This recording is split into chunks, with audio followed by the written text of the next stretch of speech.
Olá! O nosso grupo vai apresentar sobre a Síndrome de Turner e os participantes são Beatriz, Guilherme, Marielle, Pietra, Rafaela e Roberta. Então, a descrição de pacientes do sexo feminino com Síndrome de Turner foi publicada em 1938 por Henry Turner. Essa síndrome acomete aproximadamente 1 a cada 3.000 mulheres nascidas vivas. Em relação à constituição cromossômica, a Síndrome de Turner é uma monossomia do cromossomo X. Então, a constituição mais frequente na Síndrome de Turner é 45X, mas cerca de 50% dos casos tem outro cariótipo.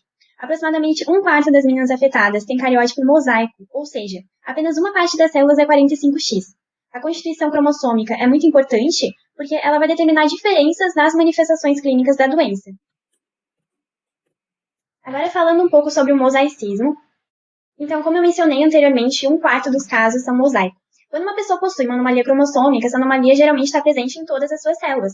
No entanto, algumas vezes, 2 ou mais complementos cromossômicos podem estar presentes no mesmo indivíduo. Essa situação é denominada mosaicismo, ou seja, nem todas as células do indivíduo possuem essa anomalia cromossômica. Acredita-se, inclusive, que indivíduos que sejam mosaicos para a síndrome de Turner sejam menos gravemente afetados do que os não mosaicos. Agora, eu vou comentar sobre os genes envolvidos em 2 aspectos muito importantes relacionados à síndrome de Turner, que são a não disjunção cromossômica e a inativação do cromossomo X. Então, eu já mencionei que a síndrome de Turner é uma monossomia do cromossomo X. Mas por que isso acontece? A síndrome de Turner é uma aneuploidia causada por não disjunção cromossômica, que ocorre quando os cromossomos homólogos ou as cromátides irmãs falham em se separar. O X único que resta na síndrome de Turner é de origem materna em 70% dos casos, ou seja, geralmente, o erro cromossômico que leva à perda de um cromossomo sexual é paterno. Entre as possíveis causas que levam à não disjunção cromossômica, existem polimorfismos genéticos que alteram enzimas envolvidas no metabolismo do folato, o que pode gerar hipometilação do DNA e aumentar o risco de não disjunção cromossômica e, consequentemente, de síndrome de Turner. Por exemplo, o gene dessa enzima aí, a MTHFR, que é a metileno tetrahidrofolato, ele inclui 2 polimorfismos que podem gerar diminuição da atividade da enzima e interferência no metabolismo do folato. Agora, em relação à inativação do cromossomo X. Então, outro aspecto muito importante para entender as manifestações fenotípicas da síndrome de Turner é a inativação do cromossomo X, e para isso eu vou explicar como esse processo acontece em mulheres normais que não possuem a síndrome. Então, nas células somáticas em mulheres normais, um dos cromossomos X tem a maior parte dos seus genes inativados em uma fase precoce do desenvolvimento. Nas mulheres, a escolha de qual cromossomo X deve ser inativado acontece de forma aleatória, podendo ser de origem paterna ou materna. O centro de inativação do X está no braço maior, XQ, transformando esse cromossomo X em uma massa heterocromática chamada de corpúsculo de Barr, que a gente consegue visualizar aqui nessa imagem. Nesse centro de inativação existe também um gene em comum, o XY, que parece ser essencial para esse processo. É importante ressaltar que nem todos os genes do cromossomo X estão sujeitos à inativação. Então, isso que eu acabei de falar é o que acontece em uma mulher normal, e mais adiante a gente vai ver a relação disso, da inativação do cromossomo X, com os efeitos fenotípicos da síndrome de Turner. Bom, entrando no assunto de fisiopatologia, eu já começo dizendo que a síndrome de Turner ainda é muito pouco compreendida. Até hoje, só um gene, que é o gene ROX, foi ligado de forma convincente ao fenótipo da síndrome, e nós falaremos dele em seguida. Antes disso, eu queria abordar 2 conceitos importantes para uma melhor compreensão do assunto. O primeiro conceito é o conceito da inativação do X, que a Bea já explicou. Mas afinal, se toda mulher XX tem um cromossomo inativado, que é o que a gente chama de corpúsculo de Barr, por que a síndrome de Turner apresenta sintomas? Bom, isso é porque a inativação do X não é completa. Existem áreas que escapam essa inativação, e elas correspondem a cerca de 15% do cromossomo. Essa é a razão para que a síndrome de Turner apresente os sintomas, pois esses 15% que estariam ativos não existem. Podemos usar essa mesma lógica para a síndrome do triplo X, porém nesse caso existiria um cromossomo a mais, superdosando a produção gênica. O gene ROX, ele fica na porção que escaparia da inativação. E aqui nessa imagem, podemos ver que essa região é a região par 1 do cromossomo X. Agora, o segundo conceito que eu queria citar é o conceito da haploinsuficiência, pois mesmo com apenas uma cópia, muitos genes funcionam normalmente, produzindo o fenótipo esperado, mas não nesse caso. No caso da haploinsuficiência, uma cópia é insuficiente para produzir o fenótipo padrão. É o que ocorre com o gene ROX, em que somente um alelo está presente, o alelo selvagem, e isso acaba resultando numa menor produção gênica. Vamos falar então do tão citado gene ROX. O gene ROX está relacionado com o controle da expressão do peptídeo natriurético cerebral B e também do receptor 3 para o fator de crescimento de fibroblastos. também interage com a família de genes SOX. Porém, a melhor hipótese quanto ao funcionamento, relacionando com a síndrome de Turner, né, é que o ROX atua como um repressor da diferenciação dos condrócitos. Então, ele retardaria a fusão das cartilagens de crescimento. Porém, devido à insuficiência, como a gente falou, ele acaba resultando na diferenciação prematura dos condrócitos e acelera o funcionamento, resultando numa parada prematura do crescimento. E é isso que justificaria a baixa estatura nas mulheres com Turner. Por fim, estudos sugerem que outras características da síndrome sejam causadas por genes em outras regiões que também escapam da inativação, porém, ainda não foram descobertos. Agora eu vou falar um pouco sobre os aspectos clínicos da síndrome de Turner. No caso, é importante a gente ressaltar, antes de entrar nos exemplos, que a sua ocorrência ela vai depender, então, da idade da paciente e também do quanto que falta do segundo cromossomo X, que ele pode estar totalmente ausente ou também com apenas algumas partes faltantes. No caso, eu fiz uma linha do tempo em que a gente vai acompanhar, então, a presença e também a continuidade ou a mudança desses aspectos clínicos. No caso da paciente recém-nascida, a gente já vai poder perceber, então, o linfedema nas mãos e nos pés, que é causado pelo acúmulo de linfa nessas partes do corpo, além do higroma cístico, que a gente pode ver nessa imagem, que o higroma cístico nada mais é do que a proliferação anormal de tecido linfático que pode ser ocasionado em qualquer parte do corpo, mas ele é visualizado, né, ele é visto principalmente na região cervical. E também a gente pode encontrar já problemas cardiovasculares nessa paciente recém-nascida, como a coarctação da aorta e com uma válvula aórtica bicúspide e não tricúspide, como seria o normal. E ambos esses aspectos eles vão poder ser percebidos na hora do nascimento pelas extremidades cianóticas da paciente. Além disso, a paciente recém-nascida também pode apresentar o rim em ferradura, que é essa junção dos dois rins, essa comunicação entre eles, que vai formar então um único rim que vai ter esse formato de ferradura. Agora a gente vai falar um pouco sobre os aspectos clínicos na pré-adolescência. Na pré-adolescência, a gente pode encontrar, então, a baixa estatura, que já foi explicado seu mecanismo pela Roberta, além de orelhas de implantação baixa, pescoço alado, cúbitos valgus, que é essa angulação entre o braço e o antebraço, além de mamilos mais espaçados e o tórax em escudo, que é um tórax amplo e também reto. Além disso, a gente vai perceber nessas pacientes as gônadas estriadas, que vão ocasionar, então, um déficit na produção adequada de hormônios sexuais femininos, que vai ocasionar, consequentemente, a amenorreia primária e a não maturação de órgãos e de caracteres sexuais secundários. E aqui a gente pode ver nessa imagem ilustrativa, então, a baixa estatura, o pescoço curto também, o tórax em escudo, além do cúbitus valgus. É importante a gente ressaltar também que essas características elas vão ser mais facilmente reconhecíveis no período em que ocorreria a menarca, né? Porque justamente seria o período em que a paciente ela deveria estar crescendo mais e também já desenvolvendo seus caracteres sexuais secundários, como as mamas, e também quando ela deveria ocorrer a sua menarca. No caso da paciente já adulta, além desses aspectos clínicos apresentados, né, nas fases anteriores da vida, outras manifestações elas também merecem destaque, que no caso são as anomalias ósseas, como a cifose e a escoliose, também o pescoço curto, que já foi citado, além da deformidade de Madelung, que é essa deformidade óssea no pulso, além de osteoporose e anomalias ósseas intrínsecas. Além disso, doenças cardiovasculares também devem ser ressaltadas porque elas constituem o principal problema de saúde para essas pacientes e é o que vai aumentar a sua taxa de mortalidade em comparação com a população feminina no geral. E essas doenças cardiovasculares elas podem ser uma dissecção da aorta, também pode ser uma hipertensão, além de vasculopatias e problemas de condução sanguínea também. Além disso, a gente pode encontrar outras anormalidades que são também bastante sérias, mas são mais secundárias, como anomalias renais, problemas auditivos, irregularidades oculares, além de uma predisposição para doenças autoimunes, também para síndrome metabólica e diabetes mellitus, do tipo 2. A gente também pode encontrar valores anormais de enzimas hepáticas, o que vai nos apontar, então, um mau funcionamento do fígado, além de problemas de pele, como a formação de queloide e do pilomatricoma. O pilomatricoma, ele nada mais é do que um tumor benigno no folículo piloso e também a formação de queloide, como a gente pode ver nessa imagem. Além disso, é importante a gente relembrar que essas pacientes, elas também podem ter problemas psicológicos. Apesar delas terem uma inteligência geralmente normal, em comparação com o restante da população, elas podem apresentar um déficit no desenvolvimento de habilidades não verbais, como no momento de fazer cálculos e também no caso de se localizar espacialmente. Além disso, elas possuem um risco aumentado para desenvolver o transtorno do déficit de atenção. Além disso, elas sofrem também muitos preconceitos que podem afetar, então, o seu desenvolvimento psicossocial. Quando a gente fala de diagnóstico laboratorial, 3 coisas são importantes de serem avaliadas. Quem deve ser testado, quando deve ser testado e qual que é o método de testagem. Então, quem é testado? De acordo com a Associação Médica Americana, as meninas abaixo do 5º percentil em altura devem fazer a análise do cariótipo. A gente pode usar essa tabela para se basear, que nos mostra uma relação entre a idade e a estatura da paciente. Abaixo do quinto percentil, podemos atentar para uma anormalidade no crescimento. Além disso, é importante a gente atentar para os sintomas que a Pietra comentou anteriormente. Se a paciente possui pelo menos uma das características da primeira metade dessa tabela, ou pelo menos duas da segunda metade, é indicado que se faça análise cromossômica para Turner. Além disso, os motivos mais comuns para a testagem dos pacientes costumam ser linfedema na primeira infância e baixa estatura posteriormente. Então, qual é o método de testagem? O diagnóstico de Turner pode ser feito antes ou depois do nascimento. Durante a gravidez, a gente pode fazer uma amostragem das velocidades coriônicas, que é um exame que avalia essas porções da placenta que possuem a mesma composição do DNA do bebê. Ele é feito entre a 10ª e a 12ª semana de gestação e o seu resultado é muito rápido.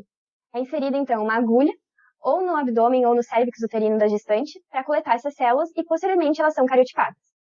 Já a amniocentese, que é feita da 15ª semana de gestação em diante, as células são coletadas do líquido amniótico, através de uma agulha que é inserida no abdômen da gestante, e depois disso elas são cultivadas em laboratório e é feito o cariótipo. Além disso, antes do bebê nascer, a gente também pode fazer uma ultrassonografia.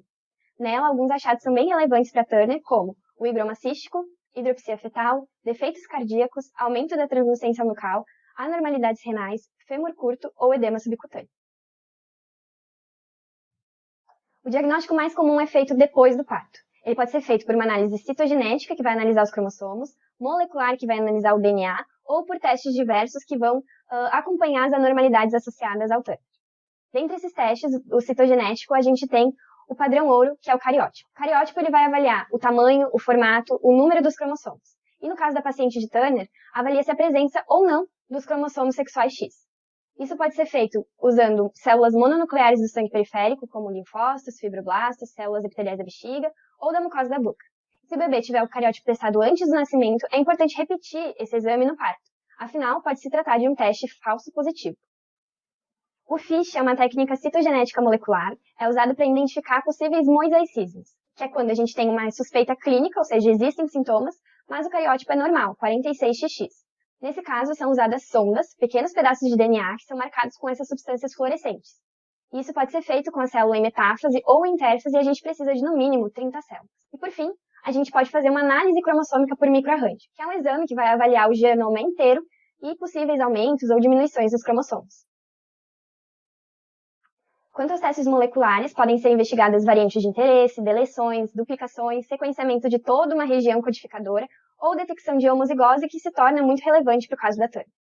Outros testes também podem ser feitos para acompanhar os fatores associados que acompanham os níveis de FSH, por exemplo, LH, estrogênio, que estão comumente alterados no Turner, a ecocardiografia, a ressonância magnética torácica, o ultrassom e o exame pélvico. Além disso, pode ser testada também a presença de mosaicismo para o cromossomo Y. E por fim, quando que deve ser testado? O Turner ele pode ser diagnosticado em qualquer estágio da vida da paciente e geralmente essa testagem é feita mais tardiamente. Algumas poucas pacientes são diagnosticadas durante os testes pré-natais, que são feitos sem uma razão relacionada com a causa da doença, como é o caso da idade materna avançada. É importante frisar que o screening para Turner não pode ser postergado caso a gente tenha uma suspeita clínica, porque algumas intervenções podem ser muito benéficas para a paciente dependendo da idade. Algumas doenças que causam atraso no desenvolvimento das características sexuais secundárias podem causar dúvidas na hora de diagnosticar a criança, como é o caso do atraso constitucional do crescimento da puberdade, do hipopituitarismo e, em especial, das anormalidades cromossômicas, que é o caso da síndrome de Noonan. Eu resolvi focar, então, na síndrome de Noonan, porque ela é muitas vezes confundida com Turner, justamente porque elas têm características clínicas muito semelhantes. Os pacientes com Noonan, por exemplo, têm pescoço alado, baixa estatura, anormalidades cardíacas e renais, mas, diferentemente de Turner, a síndrome de Noonan não tem anormalidades cromossômicas. Por isso, ela pode ser observada tanto em mulheres quanto em homens. Para diferenciar se uma mulher possui Turner ou Noonan, a gente costuma fazer, então, a análise do cariótipo. Eu trouxe aqui uma imagem, então, para mostrar as características básicas de Noonan e uma imagem comparando a síndrome de Turner e a síndrome de Noonan. Bom, agora eu vou falar sobre o tratamento da síndrome de Turner. O tratamento dessa síndrome precisa de uma abordagem multiprofissional, que vai depender do momento da vida em que a paciente vai se encontrar, para melhor atender as necessidades dela. Os pilares são a reposição hormonal e o manejo adequado das comorbidades que podem estar presentes. Um dos tratamentos que merece atenção é a terapia com GH. A terapia deve iniciar na infância e geralmente se estende até a adolescência, e o seu principal foco é estimular o crescimento para que a menina se aproxime da média de altura das mulheres adultas. É preciso destacar que mesmo com tratamento com o hormônio do crescimento, a menina pode não atingir a altura meta, que é aquela que fazemos o cálculo considerando a altura dos pais.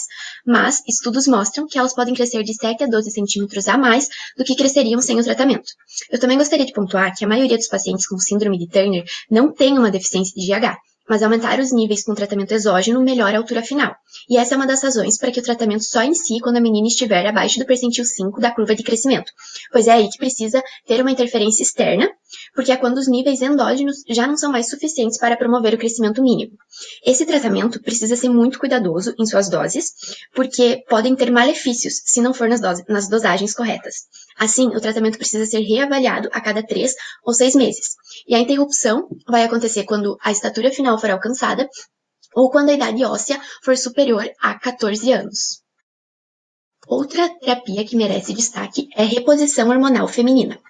A deficiência estrogênica atinge 95 a 98% das pacientes e ela ocorre devido à disgenesia gonodal, que caracteriza essa síndrome e é o desenvolvimento anormal das gônadas, e é por isso que durante a adolescência elas vão apresentar altos níveis de FSH e LH, que demonstra uma tentativa da hipófise de estimular os ovários sem sucesso, e os baixos níveis de estradiol comprovam isso e também caracterizam a falência ovariana primária.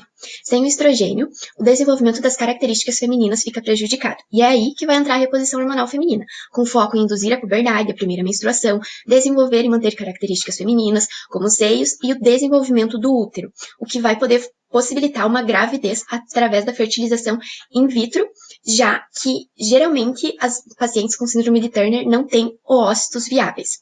Outro detalhe é que mesmo a pequena quantidade de mulheres que têm uma puberdade menarca espontânea, elas vão precisar da reposição hormonal em algum momento, porque elas logo vão entrar numa menopausa precoce, que vai levar a uma falência ovariana secundária. A recomendação é que esse tratamento para induzir a puberdade e a primeira menstruação ocorra antes dos 15 anos cronológicos, mas só depois dos 12 anos de idade óssea, porque o estradiol ele pode interferir negativamente no tratamento com GH e isso vai impedir que a menina cresça como deveria mesmo com o tratamento. Depois desses 2 tratamentos hormonais, vamos ter o acompanhamento de outras comorbidades. E aqui vai ficar bem explícito a multidisciplinariedade do tratamento de Turner. Por exemplo, como alterações cardiovasculares são muito comuns, diversas publicações têm orientado a avaliação periódica com ecocardiograma a cada 3 ou 5 anos, independente da presença identificada de alterações cardiovasculares. Então, o contato com o cardiologista vai ser permanente. E da mesma forma, vai ocorrer com o endocrinologista, que além de orientar a terapia com GH na infância, vai fazer o controle da tireoide anualmente, dosando o TSH da paciente, já que a prevalência de hipotireoidismo autoimune é maior na síndrome de Turner comparada com a população em geral. Ou seja, para que a mulher tenha a melhor qualidade de vida possível e também para aumentar a expectativa de vida, que costuma ser de 10 a 13 anos menor do que mulheres saudáveis, ela vai precisar estar em contato direto com vários profissionais durante toda a vida dela. E é importante frisar que não são só médicos, mas também psicólogos, nutricionistas e vários outros profissionais. O último tópico do nosso trabalho vai abordar o aconselhamento genético e questões bioéticas, sendo baseado, em parte, no relato de uma paciente com síndrome de Turner, mas com um aprofundamento um pouco mais detalhado com relação a aspectos de reprodução e tratamento da fertilidade. A partir do relato da paciente, no caso da Colette, é possível destacar algumas condutas que poderiam ser diferentes, desde o diagnóstico. Em um primeiro ponto, a orientação aos pais com relação ao risco de recorrência em gestações futuras, onde seria de extrema importância explicar que a não disjunção cromossômica, responsável pelo desenvolvimento da síndrome, é aleatória, significando que um casal com uma filha com síndrome de Turner não apresenta nenhum risco maior de em gestação futura conceber uma criança também acometida por essa condição genética. Outro aspecto faz menção à importância de oferecer tanto um suporte médico quanto psicológico às pacientes para lidar com os impactos sociais da doença. Além disso, seria de grande benefício a pacientes o direcionamento por parte de clínicas a grupos de suporte, permitindo contato com outras mulheres acometidas pela mesma condição e um espaço onde possam conversar sobre questões que normalmente se sentiriam desconfortáveis de abordar com o seu núcleo familiar, como relacionamentos, relações sexuais e sexualidade. Por fim, no relato, a paciente é informada no seu diagnóstico de que não poderia ter filhos, e relata dificuldades emocionais de lidar com o problema da infertilidade, sendo assim de grande importância oferecer um aconselhamento e orientação adequada e de forma mais compreensiva a pacientes em idade propícia relacionados à questão reprodutiva. A infertilidade associada à síndrome de Turner é devido a uma falência ovariana prematura. De fato, cerca de 60% das pacientes apresentam um reservatório de folículos ovarianos já esgotados na adolescência, e cerca de 30% atingem o desenvolvimento puberal espontâneo. Mas dessas, apenas de 2 a 8% das pacientes conseguem conceber de forma espontânea, sendo que cerca de 90% dos casos é referente a mulheres com cariótipo do tipo mosaico. Dessa forma, é de extrema importância uma orientação com relação à existência ou não de opções reprodutivas a mulheres inférteis com síndrome de Turner que têm o desejo de gestar.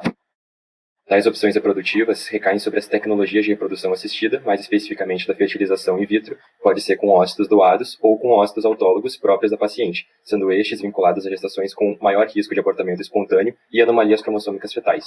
Com relação às técnicas de preservação da fertilidade, existe a criopreservação dos oócitos ou mesmo a criopreservação do próprio tecido ovariano, sendo este o único método aplicável em meninas pré-púberes. E aqui vale ressaltar uma questão bioética de que, embora os folículos ovarianos sejam perdidos desde a gestação em diante, existe uma incerteza com relação a qual seria a idade ideal para a remoção e a criopreservação, com alguns estudos sugerindo que a remoção do tecido ovariano deve ser feita antes da puberdade, considerando um maior reservatório folicular, mas também a realização depois desse período pode ser viável. Um outro aspecto faz menção ao balanço entre a realização de tais procedimentos, os quais exigem um certo grau tanto de maturação física quanto psicológica por parte das pacientes, considerando que a falta de informações na literatura atual sobre as taxas de sucesso de gestações com os ócitos autólogos. Considerando todos esses aspectos, ainda é importante uma orientação quanto ao risco desse tipo de gestação. Como mencionado anteriormente nos aspectos clínicos, diversas doenças cardiovasculares estão associadas com a síndrome de Turner, e o agravamento dessas complicações devido ao estresse durante a gestação constitui o principal fator preocupante que faz com que ela seja considerada de alto risco. Nessa tabela é possível verificar alguns riscos durante a gestação em mulheres com a síndrome, tanto fetais, relacionadas aos abortamentos espontâneos e às anomalias cromossômicas fetais associadas a gestações com ócitos autólogos, mas também outros riscos à mãe, principalmente vinculados a disfunções da tireoide, com uma prevalência de 22%, a desenvolvimento de hipertensão e diabetes gestacional, e além disso, maior taxa de partos cesárea, devido à baixa estatura e ao estreitamento do diâmetro pélvico e não compatibilidade cefalopélvica entre o feto e a mãe. E por isso é de extrema importância uma discussão desses riscos durante um aconselhamento pré-concepção. A gravidez em qualquer mulher com Turner deve ser contemplada com extrema cautela, contando com um time multidisciplinar que esteja apto a oferecer um aconselhamento e orientação adequados aos pacientes, de forma a lhes permitir um acesso a todas as opções disponíveis referentes ao planejamento familiar.